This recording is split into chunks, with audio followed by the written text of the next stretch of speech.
Está con nosotros en el día de hoy el doctor Luis Farrington Reyes, presidente del Colegio Médico Dominicano en Santiago. Bienvenido, doctor. Muchas gracias por la invitación y siempre es un placer. Ojalá no se me le ofrezca una emergencia y tengan que salir huyendo, Qué bueno. Doctor, ¿cómo vamos en el colegio? Yo sé que ustedes tienen siempre mucho frente que enfrentar, valga la redundancia, en términos de salud en estos momentos. ¿Qué tiene que decirnos? Sí, claro. El colegio médico siempre, como tú acabas de decir, ha tenido la encomienda de velar por la salud de la población y velar por el buen funcionamiento de los hospitales y de las condiciones de los médicos. En este momento no hay diferencias con momentos anteriores porque continuamos en una crisis hospitalaria. Una crisis hospitalaria que abarca todo el sistema de salud pública nacional. Hay que recordar que se intervinieron 56 hospitales de manera simultánea. Ciertamente se han ido entregando alrededor de 30 hospitales, pero se han entregado 30 hospitales, como por ejemplo el Moscoso Puello en Santo Domingo. Pero ya hay un área inhabilitada que no se puede usar, porque cuando llueve, llueve más adentro que afuera. Madre mía, llueve afuera y acampa adentro. Así mismo. Entonces, esa área que era una sala de espera para consulta de los pacientes, tuvo que ser removida precisamente por ese problema de filtración que tiene.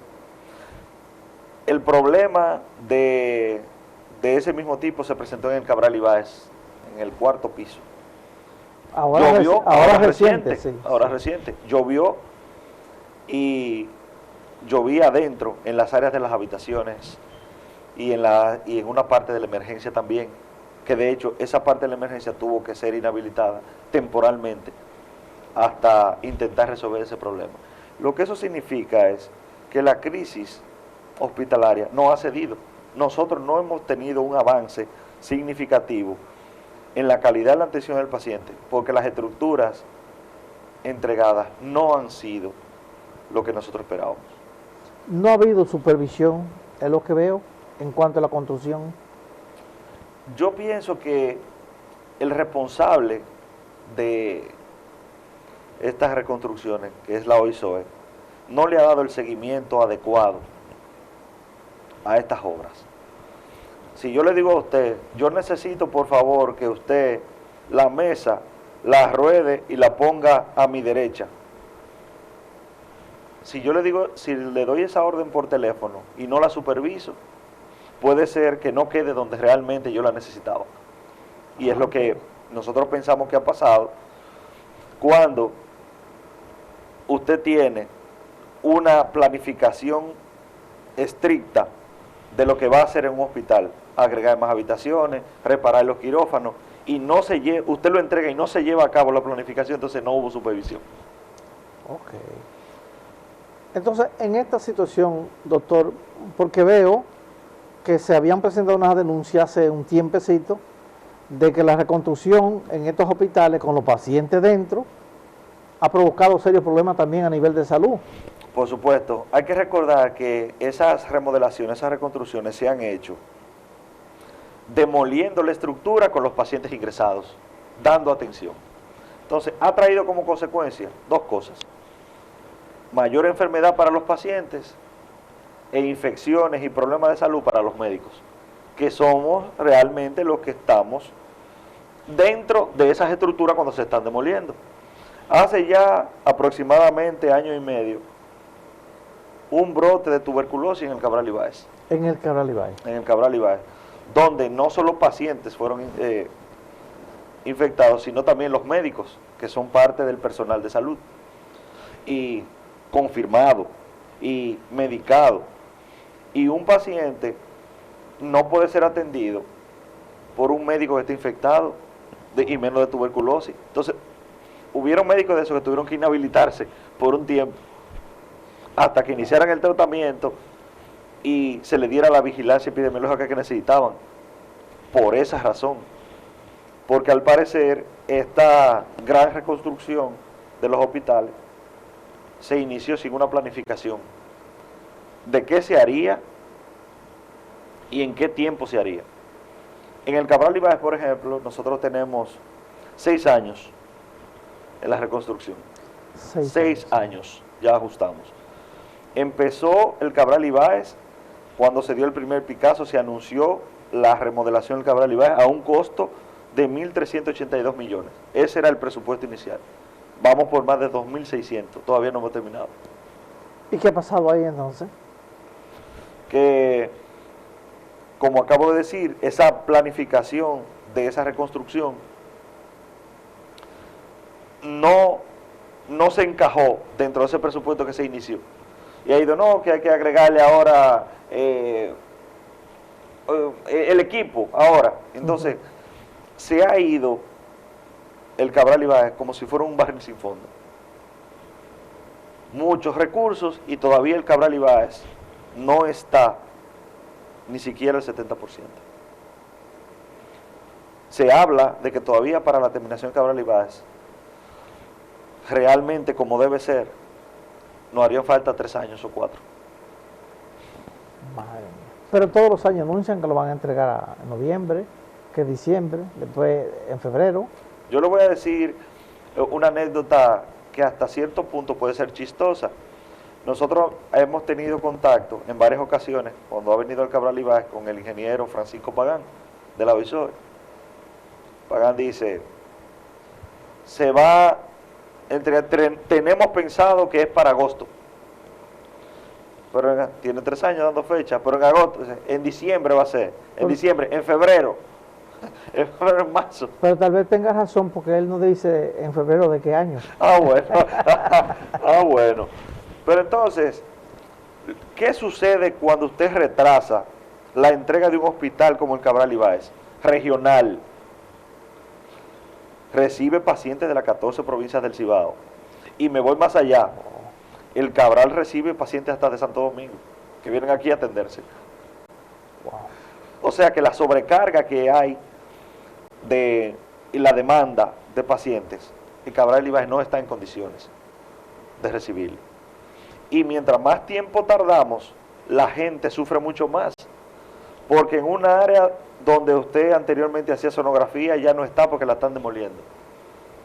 Entonces, habilitan un área no adecuada para dar ese servicio y es más incómodo para los pacientes. Porque usted, por ejemplo, en el área del quirófano, usted está en una sala de cirugía y se supone que debe ser un ambiente solemne. Pues ahí, cuando están demoliendo pared con pared de la de quirófano, usted oye los taladros, oye el marrón cuando está tumbando la pared. Se le puede morir el paciente fácilmente y un tum de eso. Y es que no se escucha realmente. El monitor, que generalmente suena durante toda la cirugía, no se escucha por la bulla que eso genera trabajando pared con pared. En el Cabral Ibáez tenemos 11 quirófanos, 11 salas de cirugía. Solamente funcionan 5. ¿Y por qué? ¿Están averiadas las otras? O sea, 5 de 11 significa que la mayoría, que son 6, no están funcionando. No hay personal. Ustedes saben que las áreas no solamente se habilitan con espacio, necesitan equipos, necesitan personal. Porque si usted tiene un quirófano equipado y no tiene enfermera, usted no puede funcionar. Porque ¿quién le asiste? Porque los procedimientos no pueden hacerse solos. Usted necesita la preparación de una sala de cirugía, de un quirófano antes del procedimiento, lo hace un personal de enfermería para eso. Los requerimientos del cirujano, que necesita un hilo de tal tipo, necesita una sonda, eso, el pedido para llevarlo a cirugía, lo hacen un personal de enfermería, desde la farmacia hasta el quirófano. Doctor, ya su paciente está listo y todo lo que necesita está aquí. Es así como funciona. Entonces, si usted no tiene personal, va a ser imposible poner a funcionar la maquinaria completa. En el mes de abril estuvo aquí Chanel Rosa, quien es el director ejecutivo del Servicio Nacional de Salud. Estuvimos conversando la problemática del Cabral Ibáez y se comprometió al nombramiento de las enfermeras faltantes en cirugía, que son 80. Dijo, entre junio y julio ese problema va a estar resuelto. Nosotros esperamos que al finalizar este mes eso realmente esté resuelto. Porque mientras esos demás quirófanos no entren en funcionamiento, se va a producir un estancamiento de los pacientes de cirugía. ¿Cómo? Me explico. Hay 8 pacientes para cirugía hoy. Son pacientes electivos. Electivos significa programados. Significa que el paciente llega de su casa a operarse y ya se queda interno hasta que su médico tratante le dé de alta. Pero si yo tengo 8 pacientes y tengo solamente 5 quirófanos, significa que hay 3 que necesitan esperar a que termine eso para entonces operarlo. ¿Y no congestiona eso entonces? Claro, porque aquí no estamos calculando las cirugías que son de emergencia. Las emergencias deben ir primero. Hay ocasiones que usted tiene programado un procedimiento electivo y le dicen, doctor, usted tiene que esperar, porque en la sala que le toca a usted están haciendo una emergencia y la emergencia siempre son primero. La emergencia tarda 4 horas, saca la emergencia y usted necesita agotar un turno, pero el paciente todo ese rato sin comer, desde la noche anterior. Y muchas veces, ya que termina esa emergencia y ya a usted le toca la sala, le dicen, pero no hay instrumentos porque están sucios, porque hay que esterilizarlos. Entonces ese paciente ya agotó ese estrés y ese tiempo en ayunas, sin comer, y ya usted tiene que reprogramarlo para otro día. O sea que hay que despacharlo en ese caso. Ajá, exactamente, y volverlo a ingresar ya para cuando usted lo reprograme. Doctor, pero cuando sucede esa situación que se reprograma de nuevo, ese paciente no ha llegado allá en una condición muy difícil que no aguante otro tiempo. Si es un paciente electivo, significa que la patología que tiene o la enfermedad que tiene sí puede esperar. Okay. Normalmente las que no pueden esperar entrarían de emergencia y sí se harían a la hora que sea. Okay. Las electivas no, o sea, las programadas, que tienen un tiempo específico, normalmente entre 6 y 6. 6 de la mañana a 6 de la tarde. Hay otras cosas, doctor, que quiero tratarle. ¿Ha ido en aumento o no el caso de las atenciones a los extranjeros, en este caso a los vecinos haitianos? Porque eso, según tengo entendido, se ha tragado parte del presupuesto de la salud pública cada año. Anualmente se gastan en la atención a extranjeros 5.000 millones de pesos. Solo en extranjeros. Y una parte importante de eso es que, vamos a poner un ejemplo, si a cualquiera de nosotros le sucede un evento adverso en Estados Unidos, usted asiste a un hospital, pero la factura le va a llegar, aunque usted vive en China, de ese servicio. Okay. Usted dice, bueno, yo no tengo para pagar, yo no voy a pagar porque yo vivo aquí. Cuando usted intente viajar, se lo van a cobrar en el aeropuerto, cuando usted llegue allá va a haber un problema. O sea, el Estado norteamericano reclama el pago de ese servicio que se le dio a usted, que usted es extranjero. Usted no tiene el derecho que tiene el ciudadano norteamericano de recibir la atención gratuita porque usted es extranjero. Entonces, digo esto porque nosotros no tenemos ese sistema. ¿A quién se lo cobramos? Imagínense. Y son mujeres parturientas que vienen aquí con tráfico. Con tráfico, efectivamente. Sí, sí. Entonces, hay que darle atención porque la parte humanitaria y solidaria, eso nunca debe perderse. Hay que dar atención. Pero los mecanismos para recuperar esa inversión nosotros no lo tenemos, número 1. Y número 2, ni tampoco corregimos la causa, que es que hay un negocio de transportar esos pacientes desde el área de la fronteriza hacia los hospitales. No hemos podido encontrar la forma de manejar, de controlar, ni la estrategia exacta para nosotros poder disminuir los costos por ese concepto. Pero que aunque sean, por ejemplo, tráfico, usted lo dice por asunto humanitario, como quiera se atiende al paciente. Sí, sí se atiende. Precisamente de ahí donde viene la cifra de cuánto se gasta. Porque hay un registro en los hospitales cuando son extranjeros, de qué nacionalidad, si son dominicanos, el área donde vive. O sea, sí hay una base de datos donde te especifica cuánto tú gastaste en ese paciente que es extranjero. De ahí es donde viene la cifra de 5.000 millones al año de atención a extranjeros. ¿Ha ido en aumento, sobre todo las parturientas haitianas? siempre, es un número constante. Hace un año se hicieron aquí en la maternidad Doña René Clan del antiguo Seguro Social, 3.000, entre partos y cesárea, 3.200 y tantos casos, y el 79% era de pacientes extranjeros. Eran haitianos. Madre mía. Entonces se nos va muchos recursos en esa atención. ¿Por qué? Bueno, lo primero es que esas pacientes no tienen lo que se llama visitas prenatales, o sea, no se chequean el embarazo. Ya cuando llega el momento de parir o de hacer cesárea, se da cuenta el médico que esa paciente es hipertensa o que es diabética, que tiene la presión alta, o que tiene, por ejemplo, la glicemia, que es el azúcar en sangre, elevada. Eso lleva un tratamiento extra. Pero además de eso, ve que tiene anemia, tiene 9 de hemoglobina, hay que solicitarle sangre, pero no tiene familiares. El hospital tiene que hacerse cargo de salir a buscar esa sangre para ponérsela a esa paciente. O sea, todo ese escenario genera un gasto, y ese gasto, el Estado Dominicano es quien lo asume. Doctor, esos niños que nacen aquí, ¿cómo son declarados? ¿Dominicanos o haitianos? Dominicanos. Dominicanos. Claro. Es que hablamos precisamente de que eso tiene un costo. Trasladar a un paciente desde el área fronteriza hacia los hospitales de la parte central del país tiene un costo, y usted dice, bueno, tiene un costo, sí, pero ¿cuál es el beneficio que reciben? Ser dominicanos. Según el tráfico, por cada parturienta son 3.000 pesos dominicanos.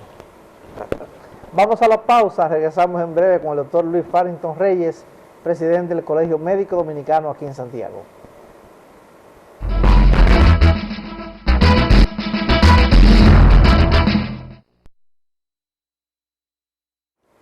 Continuamos conversando en el día de hoy con el doctor Luis Farrington Reyes, presidente del Colegio Médico en Santiago. Doctor, hay una situación, una realidad que no se puede negar, pero que necesita también la concientización de la propia familia. Es el caso de los dengue, del dengue. Ya el ministro de Salud Pública, Cárdenas, en una visita, de jornada que tuvo aquí en Villa González este viernes último, confirmaba la existencia de 3 muertes ya en la semana 25. O sea, ¿cuál es la realidad en este caso? La realidad desde que comenzó el año es que el dengue hemos permitido que tome mucho más camino del que había tomado. Alrededor de la semana 22 se había reportado 2.192 casos. 2.192 casos. Okay. Y como el Departamento de Epidemiología siempre hace una comparación con el año anterior, para que usted tenga una idea, el año anterior tuvimos a la semana 22 518. O sea que se quintuplicó. Exactamente. Se habla de un 468% prácticamente de aumento de relación de los casos de este año con relación a los de casos anteriores. Entonces, a mayor cantidad de casos, mayor probabilidad de muertes. O sea, la tasa de mortalidad aumenta. Porque, aunque el dengue ya es una enfermedad endémica en República Dominicana, nosotros no hemos establecido un programa constante sobre el dengue. Se hablaba en los años 90 y a principios de los 2000 que el periodo del dengue, de presentación de casos de dengue, aquí en el Caribe era entre agosto y septiembre. Pero ya tenemos dengue el año entero. El año entero. El año entero. Se reciben esos pacientes febriles tanto en el sector público como en el sector privado. Antes, los pacientes de dengue iban directamente al sector público, ya no. Ya usted va a una clínica y encuentra que tiene 10 casos, 15, 20 casos de dengue ingresados en la clínica. Y es precisamente porque esa incidencia ha aumentado. Hay que recordar que nosotros no tenemos estaciones. Aquí siempre hace calor, pero el día que está más soleado, llueve. En los patios y en los jardines siempre tenemos cántaros, tenemos cubetas, floreros, que se llenan de agua, y ahí es donde comienza el gran problema del dengue, que muchas veces no solamente en este caso es el Estado, sino nosotros tenemos que estar educados con respecto a cuáles son los factores que intervienen para la aparición del dengue. O sea que, si interpreto, las autoridades solamente actúan cuando los casos ya están llenos. No cuando comienzan las mortalidades, que comienza la prensa a dar a conocer estos casos de mortalidad, entonces sentimos que se activa ese mecanismo de emergencia de que hay que ir, de que hay que hablar, pero ya cuando nosotros tenemos el problema encima. No hay que esperar que fallezcan 3, 5, 15, 58 para nosotros actuar con respecto a una enfermedad que, repito, es endémica de Dominicana y que ya hemos visto en los últimos años que el comportamiento es el año completo se presentan casos. La familia en este caso entonces tiene que tomar mucha participación en este caso. Claro, claro. La educación sobre el dengue es importante. Cosas básicas como en áreas donde se pueda acumular agua, hay que el Ministerio de Salud ha establecido esto como el nombre de descacharrización, que es vertir todos esos recipientes que se pueden llenar de agua, que pueden acumular agua. Número 1. Número 2, el agua almacenada, porque sabemos que tenemos en el país el problema aún del agua, que hay sectores en que no llega siempre el agua, y hay que almacenarla cubierta, tapada. Y en el caso de los tanques, siempre mantenerse pasándole cloro al borde superior del tanque. Con esta medida lo que evitamos es que el mosquito vaya a hacerse, ¿verdad?, de ser una fuente de infección para toda la familia. Por ejemplo, la fumigación, ya se lo toca a las autoridades. La autoridad. Sí, por supuesto. Y también le toca la educación. Una campaña permanente de educación contra el dengue. Otra cosa, hablamos de dengue y mucha gente en sus hogares dice, pero a fulanito le dio el dengue, a Beto estaba interno por el dengue, pero muchas veces no sabe cuál es la sintomatología del dengue para saberlo identificar. Un dengue, señores, es muy parecido a una gripe: cansancio, dolor articular. Oye, a mí me duelen los brazos, me duelen los muslos, tos, dolor de garganta. Es una gripe, pero está acompañado de fiebre. Y muchas veces se presenta lo que nosotros llamamos un rash, que es como si fuera una alergia. Son manchas rojizas que se presentan en la piel. Y hay mortalidades que se pueden evitar solamente acudiendo al médico. Y hay unos que se automedican, que es difícil.